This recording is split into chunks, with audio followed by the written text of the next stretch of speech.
नमस्कार, देश प्रदेश में आपका स्वागत है। मैं हूं दिल्ली से सौरभ शुक्ला और मेरे साथ मुंबई से मेरे सहयोगी पूजा भारद्वाज मौजूद हैं।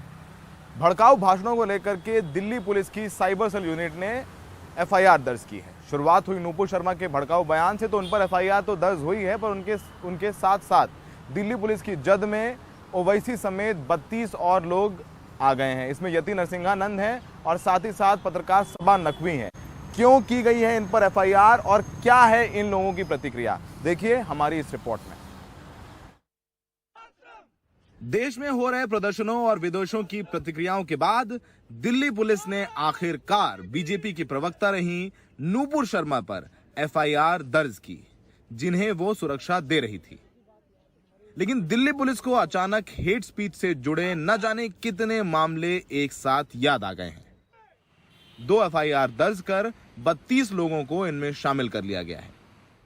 इनमें सांसद असदुद्दीन ओवैसी और पत्रकार सबा नकवी भी शामिल हैं। We have registered cases against Ms. Nupur, Mr. Naveen, Mr. Owaisi and हमने भड़काऊ भाषण देने के आरोप में मुकदमा किया है। विधिक कार्रवाई की जा रही है। comments on social media and they are hurting the religious feeling of people in general, so action has been initiated.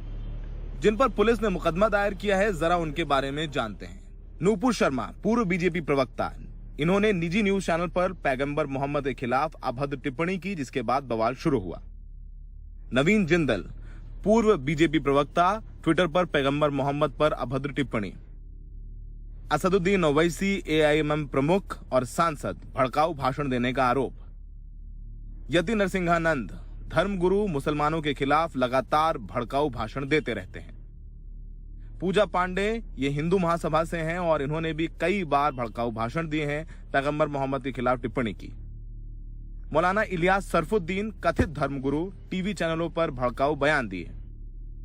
Shadab Chauhan, प्रवक्ता, पीस पार्टी, टीवी चैनलों पर भड़काऊ बयान दिए। सबा नकवी, पत्रकार हैं, ट्वीट और बयानों के जरिए धार्मिक भावनाएं आहत करने का आरोप। खुद पर हुई एफआईआर पर असदुद्दीन ओवैसी ने दिल्ली पुलिस को ट्वीट कर कटघरे में खड़ा किया है। ओवैसी ने कहा कि उन्हें पता ही नहीं कि उनकी किस बयान को लेकर उन पर एफआईआर दर्ज की गई है। दिल्ली पुलिस का कहना है कि उसने एक कार्रवाई स्वतः संज्ञान लेकर की है। आगे सोशल मीडिया प्लेटफॉर्म्स को नोटिस भेजकर और जानकारी मांगी गई है। दिल्ली पुलिस के एफआईआर ने इस पूरे मामले को और दिलचस्प बना दिया है। कहीं ना कहीं कुछ संतुलन बिठाने की कोशिश की है। अगर नूपुर शर्मा पर कार्रवाई होती है तो राइट विंग या एक तबका कहेगा कि भाई नूपुर शर्मा के खिलाफ कार्रवाई कर रहे हो तो ओवैसी के खिलाफ क्यों नहीं कार्रवाई कर रही हो, उनका नाम भी एफआईआर में। ओवैसी पे होगी तो नूपुर शर्मा पे नहीं कर रहे हैं। देखिए, कहीं ना कहीं पॉलिटिकल बैलेंसिंग भी करने की कोशिश क्या की है दिल्ली पुलिस ने, सवाल उठेगा। क्योंकि पुलिस का काम होता है अपराध देख करके कार्रवाई करना, ना कि पॉलिटिकली बैलेंसिंग करना। तो इसमें काफ़ी दिलचस्प होगा कि दिल्ली पुलिस कार्रवाई क्या करती है, किसको गिरफ्तार करती है, किसको नहीं करती है और कैसे इस पूरी एफआईआर को आगे लेके जाती है। दिल्ली में सहयोगी मुकेश सिंह सेंगर के साथ सौरभ शुक्ला, एनडीटीवी इंडिया। और असदुद्दीन ओवैसी की पार्टी एआईएमआईएम ने नूपुर शर्मा और नवीन जिंदल की आपत्तिजनक टिप्पणियों के खिलाफ जंतर मंतर पर प्रदर्शन किया। इस दौरान कई प्रदर्शनकारियों को पुलिस ने हिरासत में भी लिया। असदुद्दीन ओवैसी नूपुर शर्मा की गिरफ्तारी की मांग कर रहे हैं। पैगंबर पर आपत्तिजनक टिप्पणी को लेकर उठे विवाद और अरब देशों की नाराजगी के बाद बीजेपी ने नूपुर शर्मा को पार्टी से सस्पेंड कर दिया है और अवीन कुमार को पार्टी से निकाल दिया है। लेकिन ये विवाद लगातार गर्म है।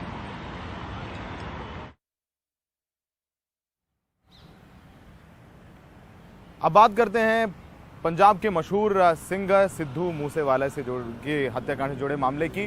अब तक 11 गिरफ्तारियां हुई हैं, पर इनमें एक भी शूटर शामिल नहीं है। ये तमाम 11 लोग वो हैं जिन्होंने शूटरों की मदद की थी, आपराधिक साजिश की थी। पुलिस कई जगह, कई राज्यों में दबिश दे रही है, लेकिन अब तक शूटर पुलिस के हाथ नहीं आया है। देखिए हमारी ये रिपोर्ट। ये है पुणे का शातिर अपराधी महाकाल उर्फ सिद्धेश हीरामन। दिल्ली पुलिस की स्पेशल सेल और महाराष्ट्र पुलिस के ज्वाइंट ऑपरेशन में इसे पुणे से गिरफ्तार किया गया है। पुलिस का दावा है कि महाकाल ने सिद्धू मूसेवाला हत्याकांड में शूटरों की मदद की। महाकाल लॉरेंस बिश्नोई के लिए काफी लंबे समय से काम कर रहा है और पहले बिश्नोई के कहने पर पंजाब के मोगा में एक हत्या को भी अंजाम दे चुका है। महाकाल के बाद इस मामले में पुणे के एक और शूटर संतोष यादव की तलाश की जा रही है। जो अरेस्ट किया है इसका नाम है सिद्धेश हीरामन कामले उर्फ महाकाल। ये मकोका केस में इसकी अरेस्ट हुई है और इसका जो क्लोज एसोसिएट है, अभी तक की जो हमारी ग्राउंड वर्क है उसके अनुसार ये किलिंग में शामिल है। जो इसका एसोसिएट है जो कि अभी एब्सकॉन्डिंग है। ये सौरभ महाकाल शूटिंग में शामिल नहीं था। जो एक शूटर है उसके ये काफ़ी क्लोज कांटेक्ट में था। लेकिन पुलिस अभी तक हत्या को अंजाम देने वाले किसी शूटर को गिरफ्तार नहीं कर सकी, जबकि उसका कहना है कि सिद्धू मूसेवाला हत्याकांड में कुल 8 शूटर शामिल थे। पुलिस के मुताबिक लॉरेंस बिश्नोई का भांजा सचिन बिश्नोई इस हत्याकांड में सीधे तौर पर शामिल नहीं है, पर उसने शूटरों की मदद की है। पुलिस का दावा है कि इस हत्याकांड का मास्टरमाइंड लॉरेंस बिश्नोई है। जो लॉरेंस बिश्नोई है उसका कोई रिलेटिव सचिन बिश्नोई का कोई रोल सामने आया है इस पूरी शूटिंग में? हाँ, सामने आया। सर, क्या रोल सामने आया है उसका और अभी वो कहाँ है, उसके बारे में क्या आप शेयर कर सकते हैं? वो खुद मौके पर मौजूद था, उसने फायरिंग करी है सचिन बिश्नोई? मौके पे फायरिंग का नहीं आया, but as a one of the main organiser सामने आया। पंजाब पुलिस ने इस मामले में केशव और उसके साथी चेतन को बठिंडा से गिरफ्तार किया है। पुलिस के मुताबिक केशव वो शख्स है जिसने 29 मई को संदीप उर्फ केकड़ा के साथ सिद्धू मूसेवाला के घर की रेकी की थी और हत्यारों को उसके घर से निकलने की जानकारी दी थी। पंजाब पुलिस की एसआईटी, दिल्ली पुलिस और महाराष्ट्र पुलिस शूटरों की तलाश में लगातार दबिश दे रही है। वहीं इस मामले में एक और मास्टरमाइंड कनाडा में बैठे गोल्डी बरार पर शिकंजा कसने के लिए रेड कॉर्नर नोटिस जारी करवाने की कार्रवाई शुरू कर दी गई है। नई दिल्ली से मुकेश सिंह सैंगर के साथ परिमल कुमार, एनडीटीवी इंडिया। बढ़ते आगे और मुंबई की स्पेशल पीएमएलए कोर्ट ने महाराष्ट्र सरकार में मंत्री नवाब मलिक और पूर्व राज्य मंत्री अनिल देशमुख की उन अर्जियों को रद्द कर दिया है जहां उन्होंने कल राज्यसभा के होने वाले चुनाव में मतदान वोट करने की अनुमति मांगी थी। तो दरअसल अभी तमाम जो राजनीतिक पार्टियां हैं उनके एक एक वोट की अहमियत काफ़ी बढ़ गई है। छठी सीट को लेकर ये रसाकशी चल रही है, खासतौर से महाराष्ट्र में। एनसीपी के विधायक अनिल देशमुख और नवाब मलिक इस समय जेल में हैं। अनिल देशमुख और नवाब मलिक ने राज्यसभा चुनाव में मतदान के लिए कोर्ट में ये याचिका दाखिल की थी। महाराष्ट्र में कल राज्यसभा की 6 सीटों पर मतदान होने हैं। बीजेपी ने पहले ही शिवसेना के खिलाफ अपना तीसरा उम्मीदवार उतारकर महाविकास अघाड़ी गठबंधन की मुश्किलों को बढ़ा दिया है। कोर्ट के फैसले ने रही सही कसर को पूरा कर दिया। राज्यसभा चुनाव में मतदान करने के लिए पूर्व गृह मंत्री अनिल देशमुख और कैबिनेट मंत्री नवाब मलिक की ओर से अदालत में जो अर्जी दाखिल की गई थी उसे अदालत ने खारिज कर दिया है, यानी वो फिलहाल वोट नहीं कर पाएंगे। अब इसका असर कहीं ना कहीं जो कल के चुनाव हैं उस पर भी पड़ेगा, क्योंकि महाविकास आघाड़ी सरकार के पास जो छठी सीट है उसके लिए 26 अतिरिक्त वोट मौजूद थे, जबकि एक सीट जीतने के लिए उन्हें 42 वोट चाहिए। हालांकि इन 26 वोटों में अनिल देशमुख और नवाब मलिक का वोट भी शामिल है, यानी अगर उन दोनों को वोट नहीं करने दिया जाता है तो उनके पास 24 अतिरिक्त वोट मौजूद हैं, यानी 18 और वोट की ज़रूरत उन्हें पड़ेगी। उससे वहीं दूसरी तरफ बीजेपी के अगर बात करें तो देवेंद्र फडणवीस जो कोरोना से संक्रमित चल रहे थे, उनकी रिपोर्ट नेगेटिव आई है, यानी वो अब वोट कर पाएंगे। बीजेपी के पास अतिरिक्त 29 वोट्स हैं और उन्हें 13 वोट की ज़रूरत है। तो ये कांटे की टक्कर दोनों के बीच में है और ऐसे समय में जो निर्दलीय विधायक हैं या छोटे दलों के विधायक हैं वो किस तरफ जाते हैं, इस पर अब सबका ध्यान लगा हुआ है। अब जिस तरह से महाविकास आघाड़ी सरकार के 2 वोट चले गए हैं, तब उनकी कैलकुलेशन और उनके जो नंबर्स हैं वो चेंज हो जाएंगे। आज अदालत में इस पर बात करते हुए कल जिस तरह से कहा गया था, उसी जो केंद्रीय जांच एजेंसियों की ओर से कहा गया था कि ये वोट नहीं कर सकते हैं, उसी के आधार पर ये फैसला हुआ है। अदालत ने कहा है कि सेक्शन 62(5) ऑफ आरपी एक्ट जो है उसमें सुप्रीम कोर्ट की ओर से भी इससे पहले कई सारे फैसले दिए गए हैं और उसी के आधार पर यह तय किया गया है कि अनिल देशमुख और नवाब मलिक वोट नहीं दे सकते हैं। हालांकि उनके वकीलों का कहना है कि वो हाईकोर्ट जा रहे हैं, लेकिन अब जिस तरह से समय हुआ है उनके पास भी काफ़ी कम समय बचा हुआ है। उस बीच क्या हाईकोर्ट फैसला सुनाता है, इस पर भी नज़र बनी हुई है। लेकिन अभी अगर बात करें तो अदालत की ओर से जो फैसला आया है उससे एक तरफ बीजेपी को राहत मिली है कि उनके आंकड़े तो बरकरार हैं, लेकिन महाविकास आघाड़ी के कम हुए हैं। तो वहीं दूसरी ओर महाविकास आघाड़ी सरकार की बात करें तो उनकी कैलकुलेशन और उनके नंबर्स शुरू हो चुके हैं। जिस तरह से अब तक वो कह रहे थे कि उनके पास नंबर्स हैं, कई सारे निर्दलीय विधायक उनके साथ में हैं, क्या ये सभी विधायक एक साथ रहते हैं, इस पर भी ध्यान रहेगा, क्योंकि ये सीधी लड़ाई उद्धव ठाकरे और देवेंद्र फडणवीस के बीच है। लगातार उद्धव ठाकरे कई नेताओं से मिल रहे हैं, रिजॉर्ट पॉलिटिक्स शुरू हो चुका है, लेकिन इस सब के बीच में जो 2 वोट्स कम हुए हैं, क्या उसे झेल पाएगी महाविकास आघाड़ी सरकार या इससे फायदा बीजेपी को होगा, ये कल समझ में आएगा। लेकिन अभी फिलहाल जो उनके वकील हैं वो अदालत गए हुए हैं और हाईकोर्ट में क्या कुछ होता है इस पर भी नजर बनी रहेगी। राज्यसभा चुनाव से पहले कर्नाटका में भी जो विधायकों के खरीद फरोख्त की बातें हैं, इस चर्चा के चलते जनता दल एस ने अपने सभी विधायकों को एक रिजॉर्ट में शिफ्ट कर दिया है। राज्यसभा चुनाव से पहले बीजेपी और कांग्रेस ने अपनी तरफ से उम्मीदवार उतार दिया, जिसकी वजह से जेडीएस की मुश्किलें बढ़ गई हैं और डर सता रहा है कहीं उनके विधायकों के साथ खरीद फरोख्त करके उनसे वोट ना डलवा लिया जाए। देखिए इस रिपोर्ट में। जेडीएस के 32 विधायक बेंगलुरु के अलग अलग होटलों की सैर कर रहे हैं। बेंगलुरु के व्हाइटफील्ड के एक 5 स्टार होटल में सुबह हुई। दरअसल जेडीएस के इन 32 विधायकों पर बीजेपी की भी नजर है और कांग्रेस की भी, जबकि जेडीएस के अपने उम्मीदवार कुपेंद्र रेड्डी भी मैदान में हैं। मुश्किल यह है कि जीत के लिए 45 वोट चाहिए, यानी 13 वोट उनके पास कम है। सेंधमारी की कोशिश हमारी पार्टी में सभी कर रहे हैं। सिद्धरामैया हमारे विधायकों को अपने पक्ष में लेने के लिए सभी तरह की तिगड़म भिड़ा रहे हैं। बीजेपी के पास 122 वोट है, यानी उनके 3 उम्मीदवारों में निर्मला सीतारमण और जग्गेश की जीत पक्की है। हालांकि इसके तीसरे उम्मीदवार लहर सिंह को 13 वोटों की कमी पड़ रही है। उम्मीद सेकंड प्रेफरेंशियल वोट्स पर है, लेकिन अगर जेडीएस में तोड़फोड़ हुई और फायदा कांग्रेस को हुआ तो लहर सिंह का भविष्य अधर में लटक जाएगा। कांग्रेस के 70 वोट हैं। जयराम रमेश के बाद दूसरे उम्मीदवार मंसूर अली खान के पास 20 वोट कम है।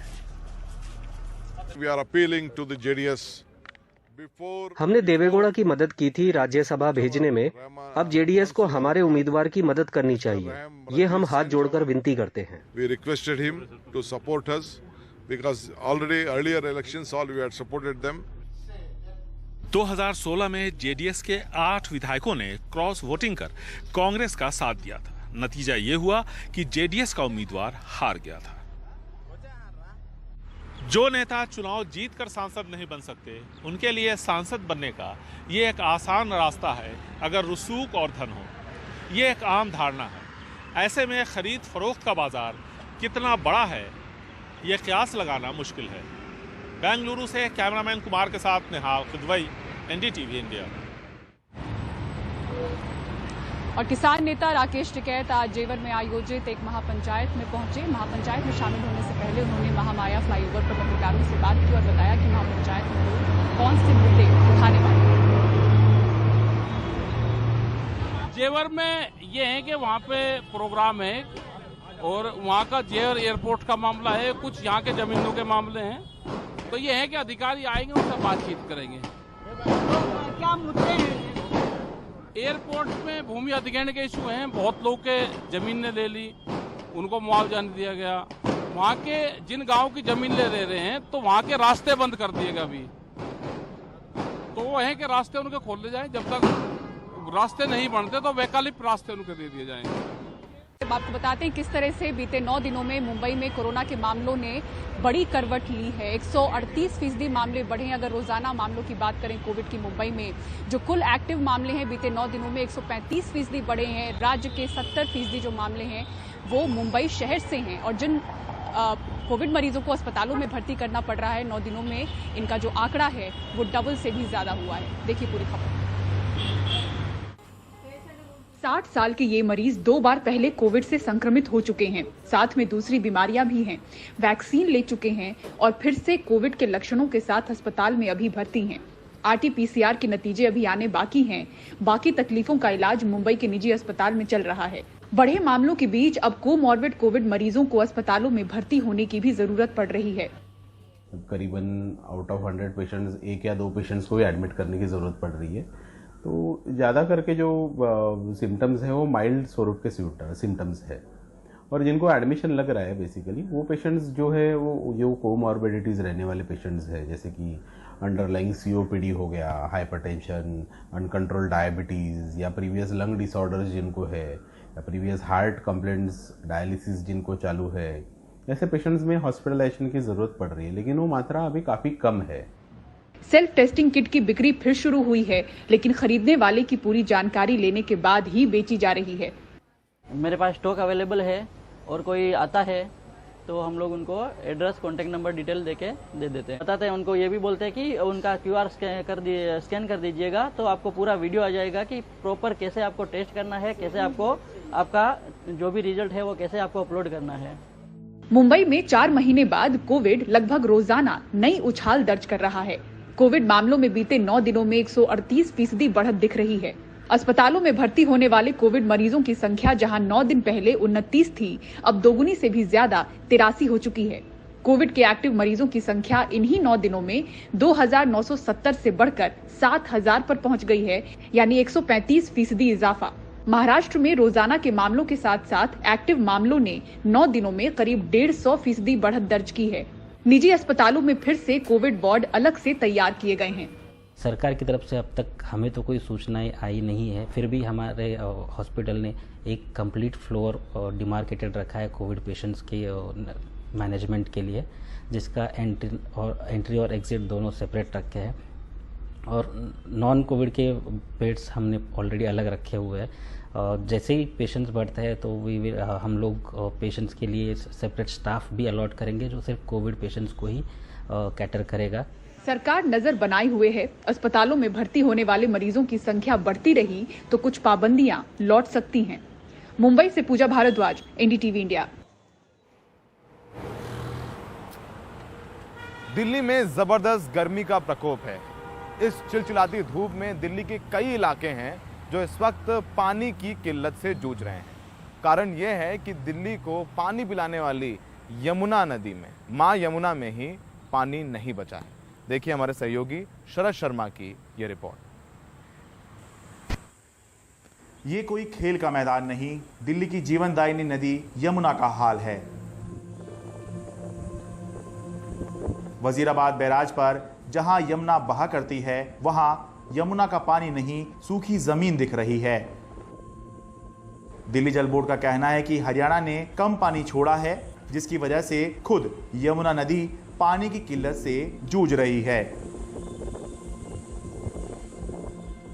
दिल्ली जल बोर्ड के मुताबिक वजीराबाद में यमुना का जल स्तर 667.6 फीट पर पहुंच गया है, जबकि सामान्य जल स्तर 674.5 फीट होता है। साथ ही हरियाणा ने यमुना में कम पानी छोड़ा है, जिसके चलते वजीराबाद, चंद्रावल और ओखला के वाटर ट्रीटमेंट प्लांट में कम पानी पहुंच रहा है। इसी वजह से उत्तरी, मध्य और दक्षिणी दिल्ली के कई इलाकों में पानी की सप्लाई पर असर हो रहा है। दिल्ली जल बोर्ड दावा कर रहा है कि हरियाणा ने पानी कम छोड़ा है, जिसकी वजह से ये स्थिति बनी है। तो वहीं हरियाणा की जो बीजेपी सरकार है वो ये दावा कर रही है कि दिल्ली सरकार की आदत है कि वो ऐसी शिकायत करते हैं, जबकि पानी जो है वो पूरा छोड़ा गया है। दिल्ली सरकार हर बार की तरह जब समस्या खड़ी होती है तो केंद्र पर डालना, दूसरे राज्यों पर डालना, उसी तरह अब दिल्ली के लोग पानी के लिए त्राही त्राही कर रहे हैं। अपनी जिम्मेदारी से भागने के लिए वो हरियाणा पर आरोप लगा रहे हैं। दिल्ली जल बोर्ड का दावा सही है या हरियाणा सरकार का, ये तो कहा नहीं जा सकता, लेकिन जाहिर सी बात है कि अगर दिल्ली की जीवनदायिनी नदी यमुना में ही पानी नहीं होगा तो दिल्ली के आम लोगों को पानी सप्लाई में दिक्कत होगी ही। उत्तरी दिल्ली के गुलाबी बाग के लोग बता रहे हैं कि पानी की समस्या पिछले कुछ दिन से बनी हुई है, लेकिन गुरुवार को तो एक बूंद पानी नहीं आया। लास्ट मंथ से बहुत ज़्यादा प्रॉब्लम है, बहुत कम आ रहा है पानी, और अब 2-3 दिन से तो बहुत ही ज़्यादा दिक्कत है, आ ही नहीं रहा। जैसे कल बिल्कुल नहीं आया, आज सुबह बिल्कुल भी नहीं आया। अच्छा, तो दिक्कत है। पीने के लिए तो बॉटल बाहर से मंगा रहे हैं, और बाकी हम लेस काम कर रहे हैं सारा, क्योंकि पानी नहीं है तो सब काम कैसे होगा। दिल्ली जल बोर्ड के मुताबिक दिल्ली में रोजाना 950 से 1000 MGD पानी पीने के लिए साफ होता है, जबकि इस समय लगभग 50 MGD पानी की कमी है। दिल्ली और हरियाणा के बीच यमुना के पानी को लेकर इस तरह का विवाद पिछले साल भी था, इस साल भी है। फिलहाल इस समस्या का एक ही त्वरित समाधान नजर आता है, बरसात जल्दी से आ जाए। दिल्ली से अपने कैमरा सहयोगी संजय कौशिक के साथ मैं शरद शर्मा, एनडीटीवी इंडिया।